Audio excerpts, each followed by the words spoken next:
Live from our 7 Tasmania studios, your nightly news with Rachel Williams begins now. Ambulance Tasmania has defended staffing levels after a paramedic's concerns shared on Facebook went viral. A Glenorchy officer posted a photo claiming he was the only one on duty with no ambulance on site. Vehicles belonging to the base were reportedly ramped at the Royal Hobart Hospital. Ambulance Tasmania CEO Neil Kirby says a high level of staff were unavailable this weekend, but no incidents have yet been reported. After being deported from Papua New Guinea, Green Senator Nick McKim has returned home to Hobart. But his diplomatic misstep is only spurring on the senator, with McKim heading straight to an anti-detention rally after touching down. Straight off the plane and onto Hobart's Parliament lawns, greeted by a wave of support. Nick McKim's trip to Manus Island was cut short after he and a journalist tried to enter Australia's Immigration Detention Centre on Thursday and was then asked to leave the country. My deportation is just another example of the veil of secrecy that's been dropped over Manus Island and Nauru, and that veil of secrecy is what enables the human rights abuses and the humanitarian calamity. And the Greens senator says he believes there was only one reason.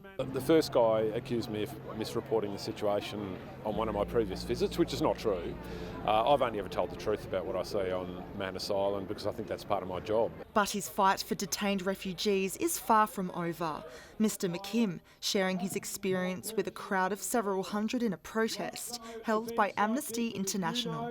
Well, we're rallying to say we must get the rest of these men off Manus. And we're saying that we have to find a really durable solution for them so they can actually kickstart their lives.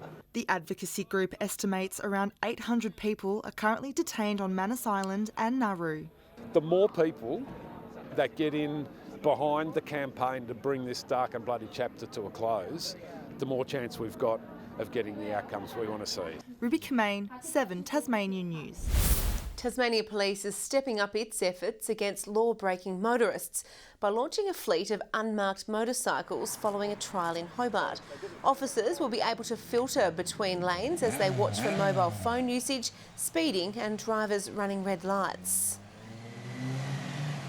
It's always those that as soon as they see a marked police vehicle will slow down or behave themselves, and the behaviour is different when they think they're not being watched. This is how we watch you. Anywhere, at any time, in any vehicle, that the police will be there. If you do the wrong thing. Officers will also wear body cameras to record incidents. An advanced high-tech plane has landed in Hobart today in a sky-high experience for Tasmanian pilots. Aviation enthusiasts of all ages were able to take a peek inside the $1 million aircraft and even go behind the controls. We're bringing it down to show prospective buyers and club members, pilots. We just want to get the aeroplane out and show what it's capable of and show the amazing advanced avionics in these aeroplanes. The company is currently showcasing the G6 Turbo all around the country. 40 of the state's best St John's volunteers have taken part in Tasmania's annual First Aid Championships. Competitors were put through their paces at Launceston's St Leonard's BMX track. They responded to simulated scenarios which tested their capabilities. Competitors were marked on their observations, first aid skills and patient care. A chance to practice their first aid skills in a realistic environment with a little bit of stress applied. Selected volunteers will represent Tasmania at the National Championships. And Launceston may be the new TSL flag favourites tonight after a stirring win over fierce rivals Lauderdale. The Blues were unstoppable in the second half at Windsor Park to come away with a dominant win, while Glenorchy and North Launceston got their seasons back on track with convincing victories over North Hobart and Clarence. The Windsor Park grudge match between the Blues and Southern Bombers lived up to the hype as Lauderdale helped themselves to a 12-point lead at the first change. Spurred on by coach Mitch Thorpe, the home side battled their way back in it, narrowing the margin to a single point come the long break. From there it was all the Blues as the Lonnie boys staked their claim as true premiership contenders in 2019 with some blistering footy grounding the Bombers in the second half before coming away the 44-point winners, with Thorpe finishing up with 7 majors for the match. Hungry for another win in 2019, the D's drew first blood against the Pies at North Hobart Oval, courtesy of Nathan McCulloch, with the visitors kept goalless in the first quarter. Following a string of missed chances, the Pies eventually took flight as Ryan Banks-Smith helped boot his side back in the match. Keen to atone for 2 heavy losses in a row, Glenorchy snatched the lead as Aidan Gray showed why he's one of the most dangerous forwards in the competition. The young D's showed heart to keep themselves in it, but in the end the visitors' experience shone through, with the Pies back on the winners list thanks to a 23-point victory. The reigning premiers came out with a point to prove against Clarence following last weekend's shock loss to Kingborough, overwhelming the underdogs early at UTAS Stadium. The out-of-form Roos managing just the 4 majors for the match as the Bombers got their season back on track with a 31-point win. It was a day to forget for the Tasmania Devils in Victoria, with the side dished up a harsh reality check by the Gippsland Power in the side's NAB League clash as the visitors sunk to 11th on the competition ladder with a 51-point loss. The Hobart Huskies NBL 1 playoff hopes remain alive following a thrilling 3-point win over the Waverley Falcons overnight, while Olympia moved a step closer to clinching the Tasmanian NPL title with a dominant victory over rivals South Hobart. After a sluggish first half, the Huskies came out firing in front of the home crowd in the third, edging their way back into the match and setting things up for a tense final period. The Kingborough Sports Centre roaring to life, with scores all tied up with less than 30 seconds remaining. Needing something special, Jalen Adams provided, sinking this long-range bucket to see the Huskies 3 points up in the dying seconds. Waverley had one last chance but couldn't convert, seeing Hobart's slim final hopes remain alive. Travers puts it up for 3. It's a miss. Hobart win! Hobart win! Great work by the Huskies! The disappointing season continuing for the women's side, outclassed on their home court and going down to the Falcons by 34 points.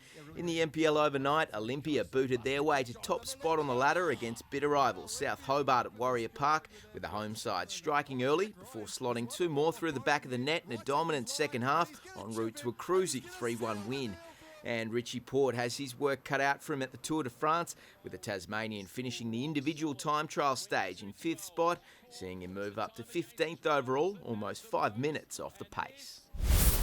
And the Tasmanians are holding their own at the Australian Off-Road Championships in Kyogle, New South Wales, with young Somerset rider Kyron Bacon continuing to shine on the national stage, leading the EJ class during round 5.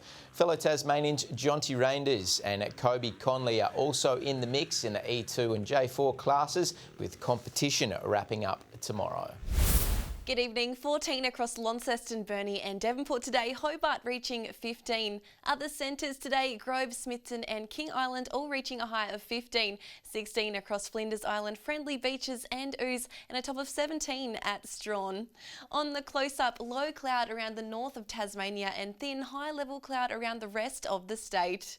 Further out, a cold front is moving across southern WA while the remainder of the country is relatively cloud-free. Tomorrow, a cold front is crossing Tasmania during the morning, while the weather on the mainland is dominated by a high pressure ridge. North to northwesterly winds tomorrow 20 to 30 knots, reaching 40 knots about the west. Swells up to 2 metres in the north and up to 5 metres in the west and south. A gale wind warning is current for south-western and western coastal waters from southeast Cape to Stanley for northwest to westerly winds. A strong wind warning for all remaining coastal waters and all southeast inshore waters. And a small craft wind alert for the southwest and central plateau lakes. A possible shower for Hobart tomorrow, Richmond 15 and a top of 12 at Ouse. In the north, 13 across Launceston and Devonport, Deloraine a top of 11. Reaching a high of 13 at Burnie and Strawn tomorrow, 14 at Curry, 14 at St Helens and Whitemark, Swansea 15. Looking to the 3-day forecast now, Monday showers about the north and west increasing at night. Tuesday showers across the state with a possible small hail about the west. And Wednesday showers about the western and central areas with snowfalls to around 700 metres during the early morning. Capital cities showers and 19 at Perth tomorrow. Brisbane and Cairns mostly sunny and a top of 15 at Melbourne. And on to current temperatures, Hobart 12, mostly cloudy, Launceston 12 and cloudy, and Devonport 12, mostly cloudy. That's all in weather tonight. Back to you, Rach. Well, that's all your news for now. Thanks for joining us. Good night.